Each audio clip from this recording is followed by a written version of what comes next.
정주영의 마지막 도전.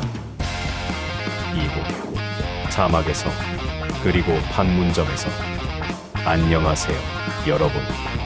다시 돌아오신 것을 환영합니다. 이제 주영이의 이야기 후반부를 들려드리겠습니다. 1970년대 중반, 주영이는 50살이 넘었습니다. 하지만 그의 도전은 멈추지 않았습니다. 대부분의 사람들은 50살이 되면 안정을 추구합니다.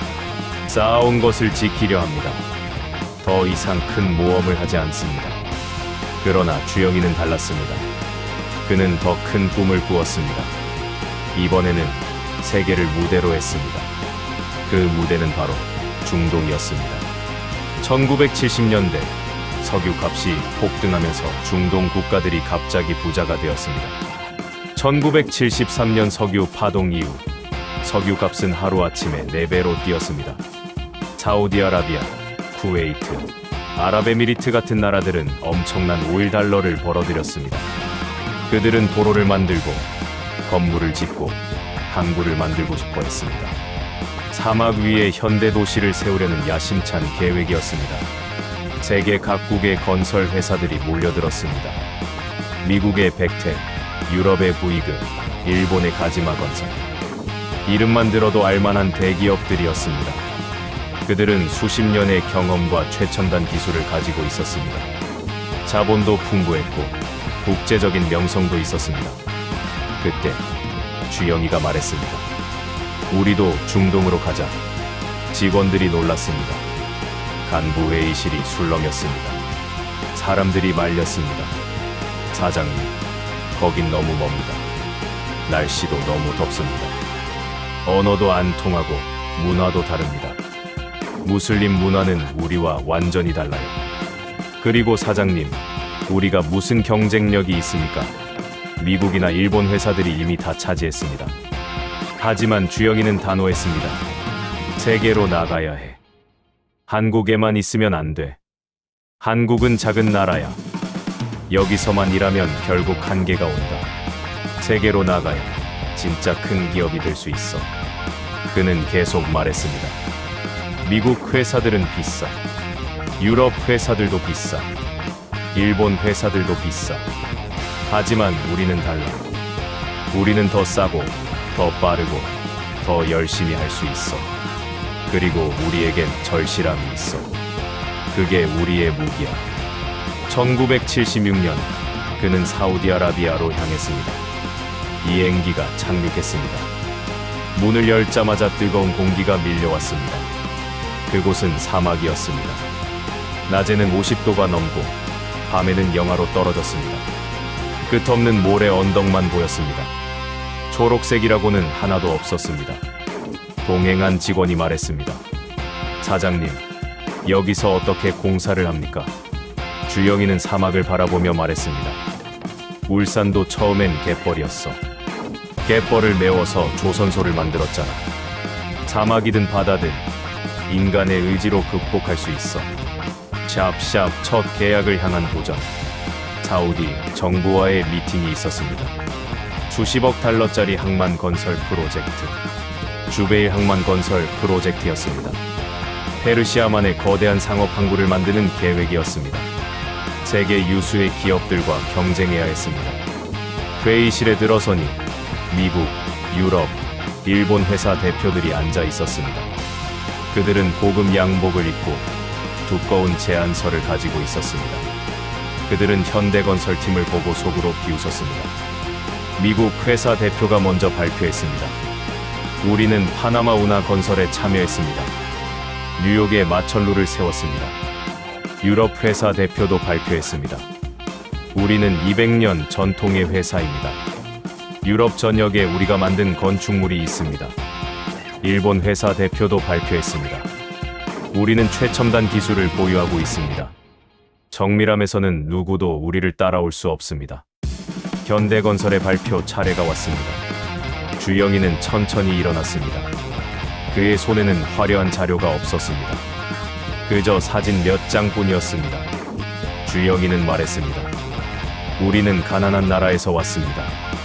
회의실이 조용해졌습니다. 다들 의아한 표정이었습니다. 자기 나라가 가난하다고 말하는 사람은 처음이었습니다.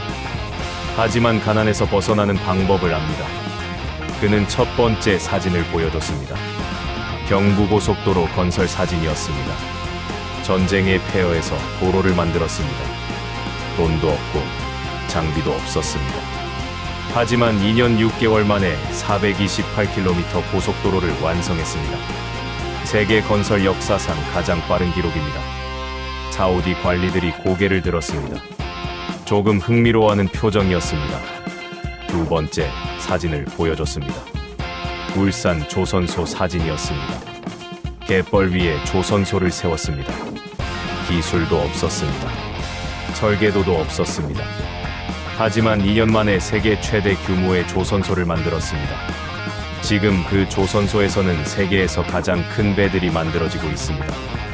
그는 잠시 멈췄다가 천천히 말을 이어갔습니다.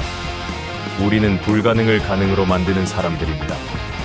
남들이 안 된다고 할 때 우리는 해냈습니다. 남들이 5년 걸린다고 할 때 우리는 2년 만에 끝냈습니다. 그의 목소리가 힘을 얻었습니다. 왜 그럴 수 있었을까요? 우리에게는 절실함이 있기 때문입니다. 우리는 실패하면 안 됩니다. 실패하면 가족들이 굶습니다. 그래서 우리는 죽을 힘을 다해 일합니다. 잠을 줄이고 밥을 빨리 먹고 쉬는 시간도 줄입니다. 그것이 우리의 경쟁력입니다. 그의 눈빛은 불타고 있었습니다. 여러분께 약속합니다. 우리를 선택하시면 기한보다 빨리 끝내겠습니다. 품질은 최고로 하겠습니다. 가격은 가장 저렴하게 하겠습니다. 그리고 한 번도 여러분을 실망시키지 않겠습니다. 회의실이 조용했습니다. 사우디 왕자가 주영이를 똑바로 쳐다봤습니다. 왕자는 천천히 고개를 끄덕였습니다. 당신의 열정이 느껴집니다. 현대건설을 믿겠습니다. 계약이 성사되었습니다. 주영이는 조용히 웃었습니다. 이제 시작이야. 진짜 일은 지금부터. 사막 공사가 시작되었습니다. 한국에서 수천 명의 인부들이 왔습니다. 그들은 가족을 한국에 두고 돈을 벌기 위해 사막으로 왔습니다. 비행기에서 내린 인부들은 충격을 받았습니다. 이게 무슨 더위야.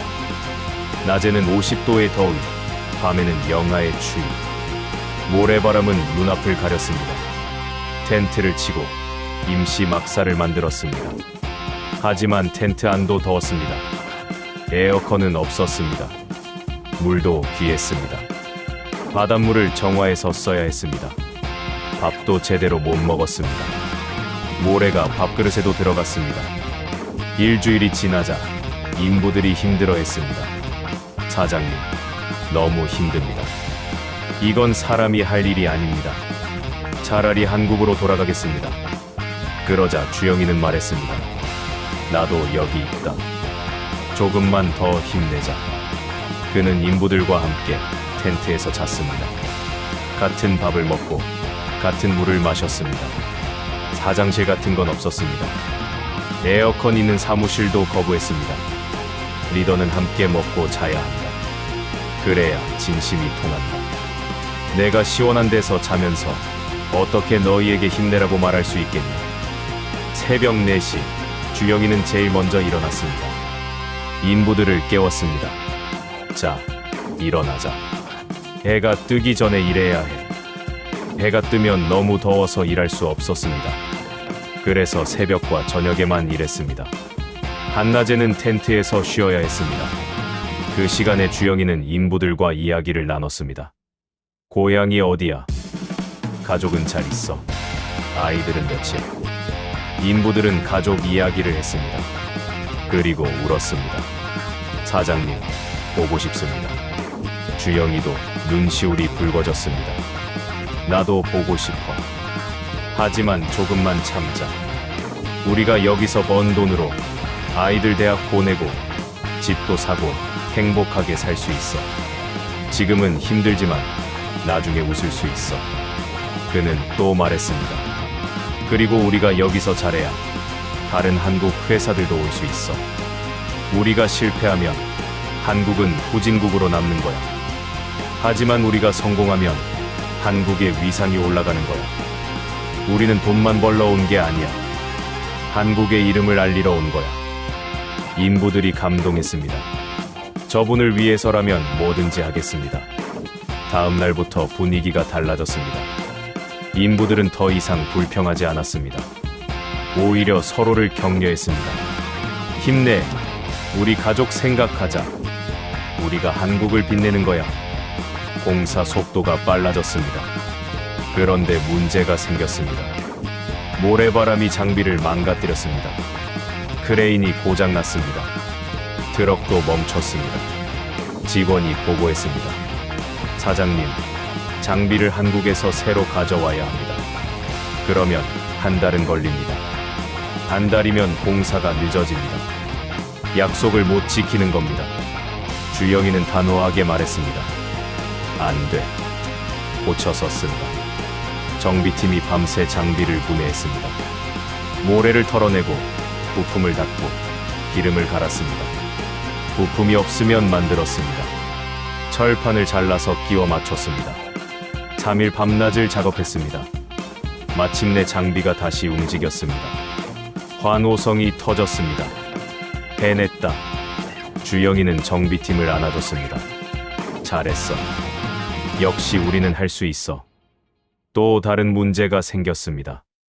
콘크리트가 붙지 않는 것입니다. 너무 더워서 콘크리트가 제대로 붙지 않았습니다. 기술팀이 고민했습니다.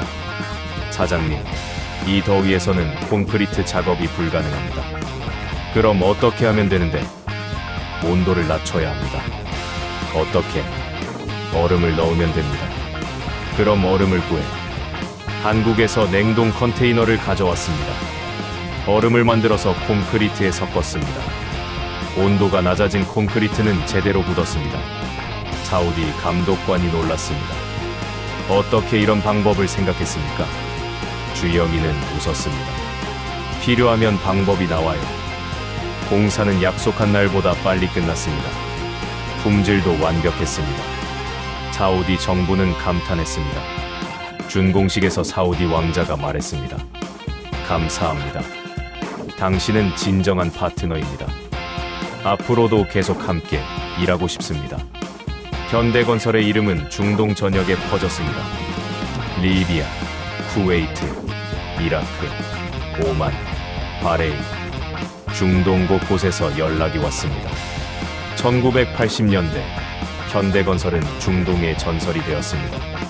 중동에서 일하는 한국 근로자가 10만 명이 넘었습니다. 현대건설만 5만 명을 고용했습니다.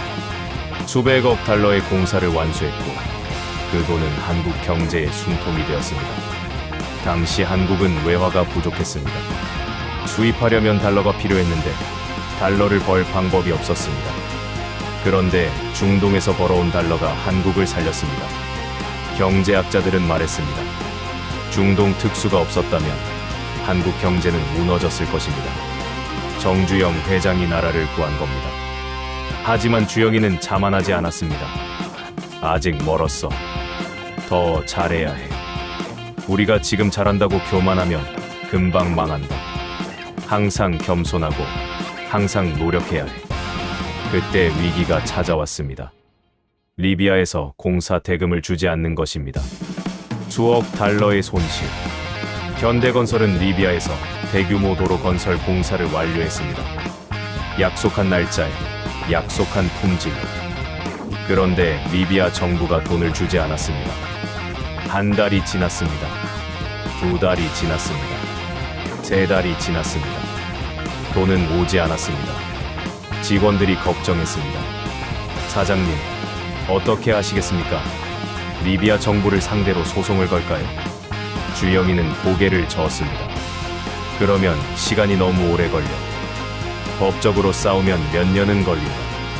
직접 가서 만나야 해. 누구를 만나시렵니까? 카다피.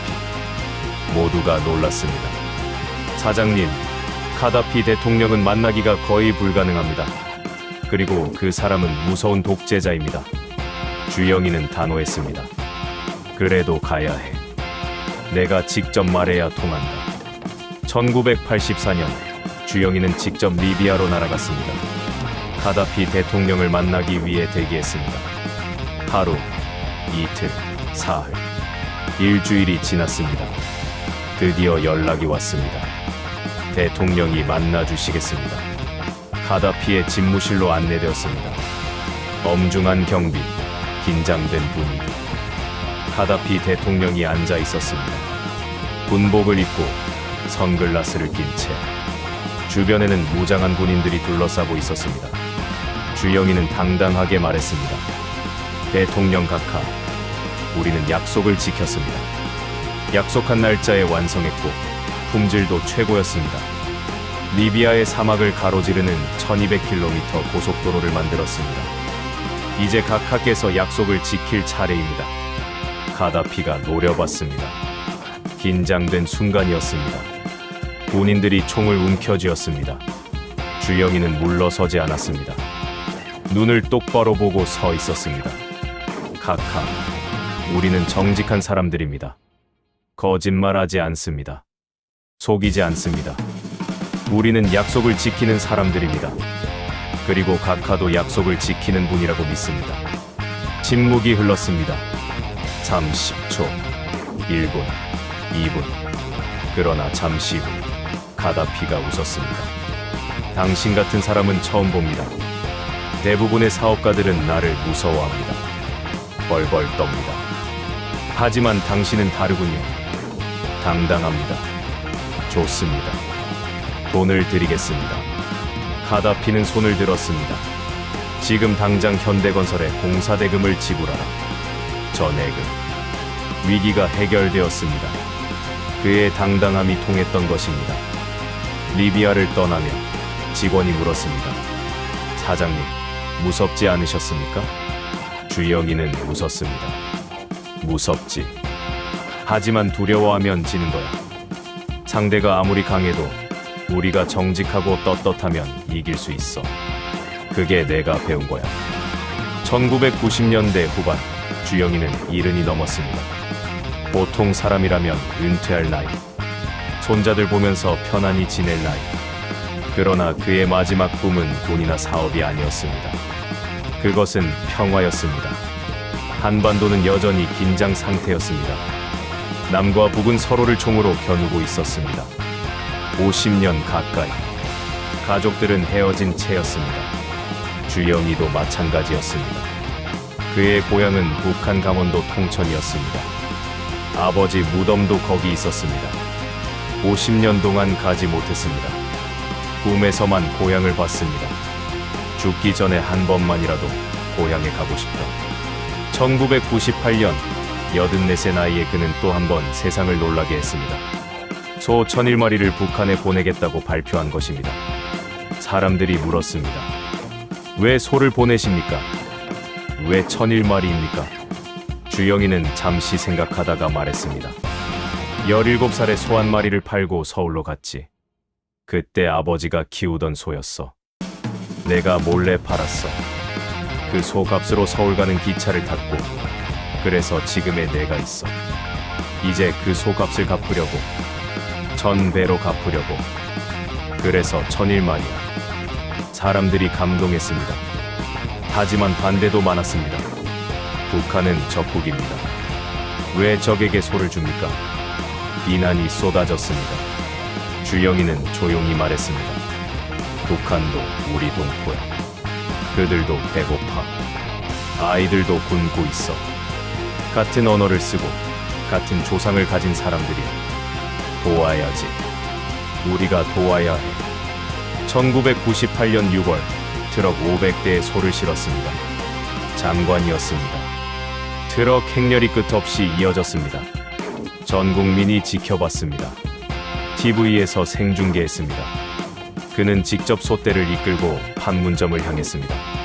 판문점, 남과 북의 경계선.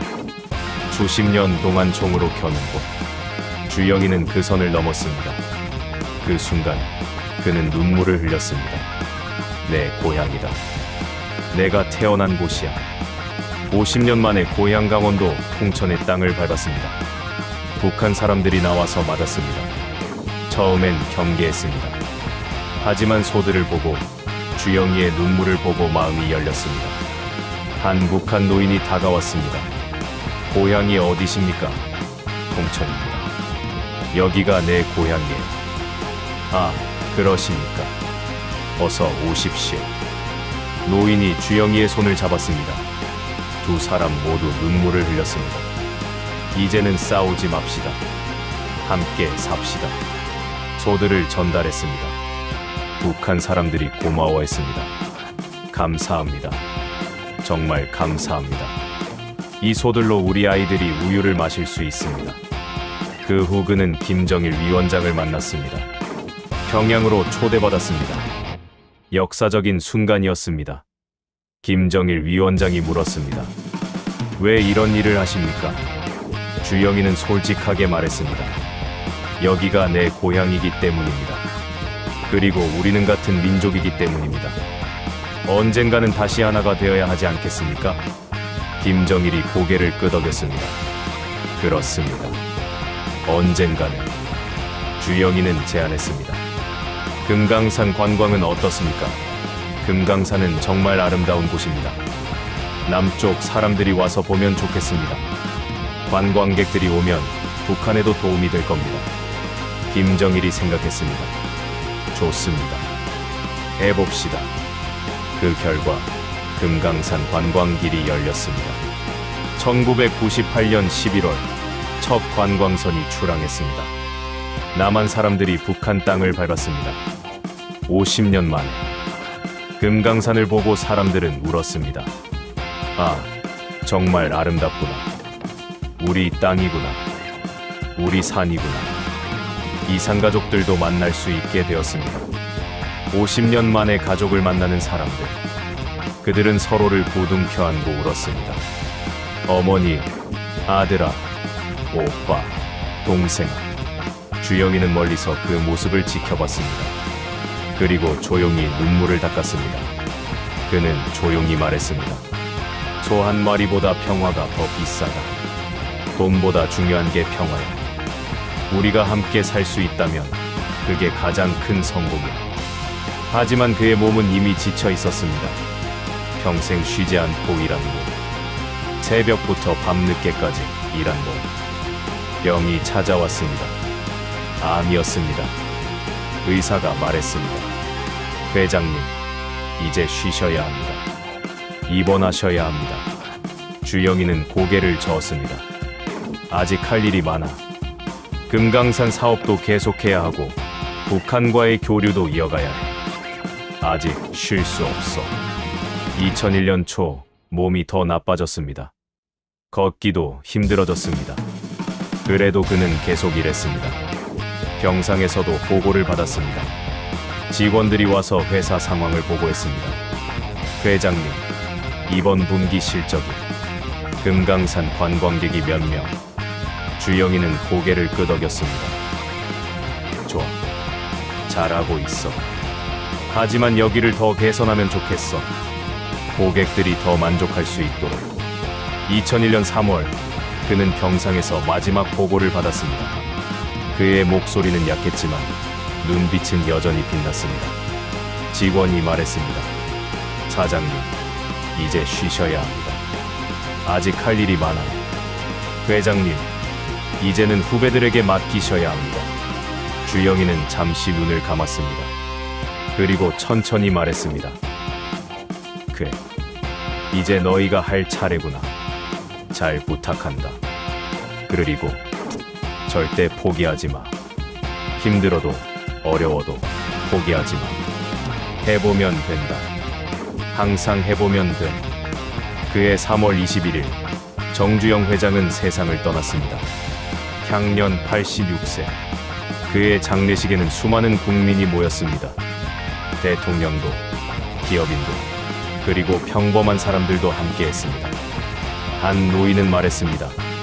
저분 덕분에 우리가 잘 살게 되었어. 저분이 만든 고속도로 덕분에 우리가 빨리 이동할 수 있어. 한 중년 남자는 말했습니다. 그분이 만든 도로 덕분에 고향에 자주 가요. 그분이 중동에서 돈 벌어와서 우리나라가 발전했어요. 한 젊은이는 말했습니다. 그분 회사 덕분에 우리 가족이 밥을 먹습니다. 그분이 없었다면 우리는 어떻게 됐을까요? 한 중동 출신 사람도 왔습니다. 그분은 우리에게도 영웅입니다. 약속을 지키는 분이었습니다. 정직한 분이었습니다. 심지어 북한에서도 조전이 왔습니다. 정주영 회장의 평화를 위한 노력을 잊지 않겠습니다.